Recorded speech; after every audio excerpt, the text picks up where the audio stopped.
Um, okay, I think it's started. All right, so thank you for taking time out of your day, your busy day with the beginning of the school year. Well, thank you very much. So I just wanted to talk to you about the planning, recruitment, and compensation, etc., with people for the district. And so I would like to start off with planning. So how do y'all plan for staffing needs? Well, the the journey to have staff begins actually probably for the previous year for this year. Uh, we have to look at our growth. We are currently in a very fast growing district, so that's definitely something that we look at. We look at projected growth for each building, to where we can identify, do we need to add units or take units away? And then within each unit, which within each school, then the principal relays the information to us, when they have someone who retires, could retire at mid-year, end of year, and anybody that's projected as a non-renewal, then we start. And with sometimes when we have retirees and non-renewals, if they don't have, they may not hire for that unit because that unit may not be needed at their campus. That's why having numbers is so important, and growth. And one side of the district may be growing at a very fast rate where our side of town may not be growing as fast. So our units get shifted back and forth. And so too, like how does specialized programs, because sometimes those change on campus, and so how does that like impact staffing? It's kind of the same way. We talk to like the directors of those specialty programs, and they determine what programs they're going to have at what campus. Some programs are at every campus. Then there's some programs that are east side, west side, and then there's some campuses that some programs that may be on every fourth campus. So depending on, and then we look at the student teacher ratio, how many adults do we have, how many projected kids do we have coming into the district, and try to get those positions filled as quickly as we can. And so whenever you're looking at filling positions with recruitment, what goes into that? Like, do y'all do any outreach, or like what is the goal? Outreach, are you referring to staff developments? Or are you looking at job fairs? Or yeah, so how do you find like applicants? That again is partnerships with the universities, and like we have a great partnership with the University of Brownsville, to where we get our bilingual and ESL teachers. We have that relationship where we know how many kids that they have in their program, and I've gone as far as contacting each one of those students individually to see if what their plans were. May not be their graduating, maybe 2 years before they graduate, but are they planning on moving? Are they going to stay in their part and not willing to relocate? And we just try to make those kind of contacts with the specialty area programs. If we know that we're going to have 5 deaf ed programs, that relationship with the universities and those special ed programs is vital. But we also have our district puts on a huge job fair every spring, and every university usually has their own job fair where students come in, and districts from all over the country. Really, I've seen out of state, in-state districts come to the bigger campuses, and some I've seen where they will do interviews and hire on the spot. But it's a great place to start making contacts, getting your districts out there so that the students can start comparing, who has the most to offer. Is that someplace that I want to go? It gives them time to be able to say, oh, I like this one and I like this one. It's kind of like shopping for universities, and then be able to have that time to make that decision of what district that they want to serve. And then, so for selection, so like you said, they might offer on the spot. What does that process look like? Or even not on the spot, like if they come in, with a principal and has an interview, what does that look like on kind of like both ends? If I'll talk about the job fair that we have every spring. When we have that job fair, we have the principal, the assistant principal, we have our main teachers. If the school knows that they have a special ed opening, they're going to have their special ed head there, and they're going to have key people from their campus. We provide them rooms to where they can go in and actually begin the interview process. And they have we give them a certain number. We will tell them that's one for you to consider, or you definitely have 3 special ed people for next year. And what they normally do, they will they will interview them. If they know that they're the right one, they may offer the position pending looking at we have to get references. So you can offer the position pending references. You may decide, wow, I really like them, and so you might say, let's set up for a second interview and have somebody from the district level, or maybe you didn't have the right persons at the meeting. And so then we have to check 3 references. They have to come back good, current reference. There's a lot of things that you look at that are possible red flags. Say their current principal's not on it, but a principal they had 3 years ago is on it. That's a big red flag. Sometimes you can eliminate people just by what they don't tell you. And so on those critical needs area, you want to fill those positions as quickly as you can.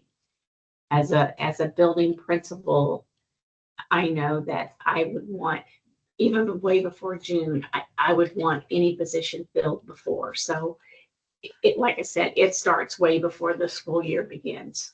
Yeah, I will say, like, looking at different districts and job openings, I think I saw the most of them maybe in March.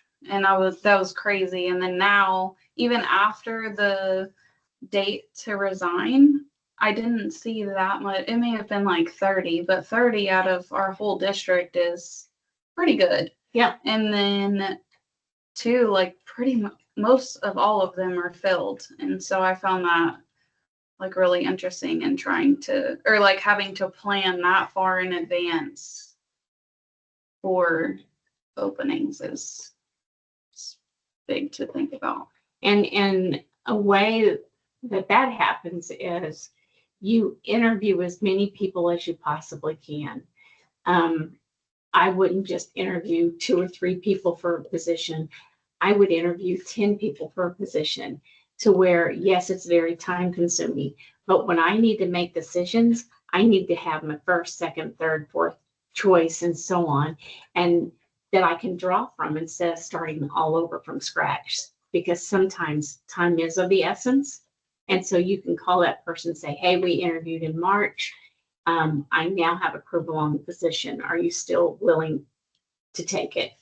And too, like thinking about if they, come and interview for a kindergarten position, and you're like, this person would better serve. I mean, their personality, their history, like all these things, like it might better serve in a different position. And so then, like, no, I like this person for kinder, but I want, if another opening comes up, I would like that person for this position. And that's really knowing your campus and your grade levels and the grade level needs, is knowing what personality, because that's a huge thing, what personality that you need to complement that grade level. And there are people that go through school and just believe with their whole heart that they want to be a kindergarten teacher, but when they interview, that's not what come across. So that's very, very true. And so let's see, I think we talked about that induction. So once a teacher is hired, what does that look like? Are there any supports for them? What can they expect? I think our district does a really good job at that. Once you're hired, like if you're hired in March or April, May, June, during the summer months, there are in-service that you can go to, as many as you can or as few as you want to. But once you start in that position at every campus level, you have a mentor. And so that's somebody. Sometimes it's just a buddy. If you've taught before, you might just get a buddy, where if you're fresh, brand new, it would be a mentor, someone that you can go to vent. You can say, hey, look, didn't work for me. What can I do?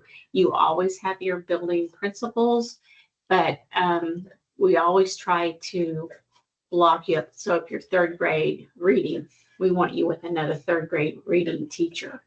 On smaller campuses, your mentor may be, or in specialty areas, your mentor may be on another campus. We don't like doing that, but it's better to have somebody than nobody at all.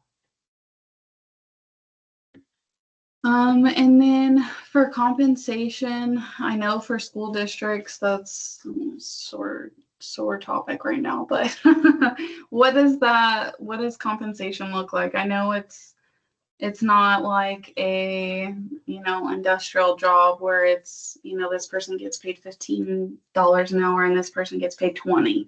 So how does that work? And what other benefits do y'all offer? Well, teachers are salaried. So by the hour doesn't come on. I think every district at least the state of Texas, because we are under the teacher TRS. But every district has the financial stability of adding things. Like our district is way above the state pay. And so that sometimes comes into play when they say every teacher across the board will get a $5,000 raise. The state's coming in and saying that. But if you're already in a district that already pays $10,000 over what the state's paying, then you're not going to see a $5,000 raise because you technically already have it. But insurance is a big thing. Our district spends a lot of time going out and shopping for insurance companies and policies, that we get the most that we can for as little as we can. Another big priority with our district is annuities and our 401k programs and things that you can invest your money in, life insurance. They offer cancer policies, long-term disability, short-term disability, just anything and everything that would make our district a little bit more attractive than another district. Do you know if the high need fields that we talked about earlier, like special ed, do you know if they get stipends for that? Yes, our bilingual teachers get stipend. Some of the special ed positions get stipends. Some of the more critical needs places in high school will get, like your sciences and your math may get stipends to get those specialty things in there. It's just something that is done. And then so evaluation. So what does evaluation look like for teachers? Teachers have their yearly evaluation. They have evaluations. If you're a brand new teacher, or at least the first 3 years, it looks kind of a little bit different. You're really under a lot of scrutiny as a new teacher because, like it or not, it takes less, if it doesn't work out, less documentation to assist that person into a different field than it would, say, a 10-year veteran or a 30-year veteran. But then, not only do they do the T-test, but we have walkthroughs and we have PLCs and there's just a lot of different, you want to look at that person in a lot of different venues and a lot of different angles because you want to make sure, when you decide not to renew, you want to make sure, is it just not the right position? Does this person have potential, but I've got her in the wrong grade?